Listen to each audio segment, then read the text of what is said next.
ఇంగ్లాండ్తో 5 టెస్టుల యాషెస్ సిరీస్లో ఆస్ట్రేలియా శుభారంభం చేసింది. పెర్త్లో జరిగిన తొలి టెస్ట్ 2 రోజుల్లోనే ముగియగా ఇంగ్లీష్ జట్టును ఆస్ట్రేలియా చిత్తు చేసింది. ఇంగ్లాండ్ నిర్దేశించిన 205 పరుగుల లక్ష్యాన్ని కంగారూలు 28.2 ఓవర్లలోనే 2 వికెట్లు కోల్పోయి ఛేదించేశారు. ఇక ఓపెనర్ ట్రావిస్ హెడ్ 83 బంతుల్లో 16 ఫోర్లు, 4 సిక్సర్లతో 123 పరుగులతో టీ20 మ్యాచ్ల చెలరేగి ఆడి ఆసీస్కు అద్భుతమైన విజయాన్ని అందించాడు. మార్నస్ లబుషేన్ కూడా అర్ధశతకంతో మెరిశాడు.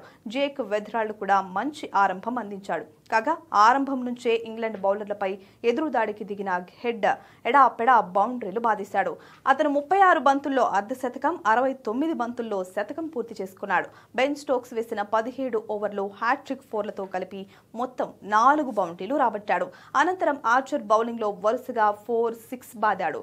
అట్కిన్సన్ వేసిన 20 ఓవర్లలో 2 ఫోర్లు కొట్టి 90లోకి వచ్చేసి కాసేపటికే శతకం పూర్తి చేసుకున్నాడు.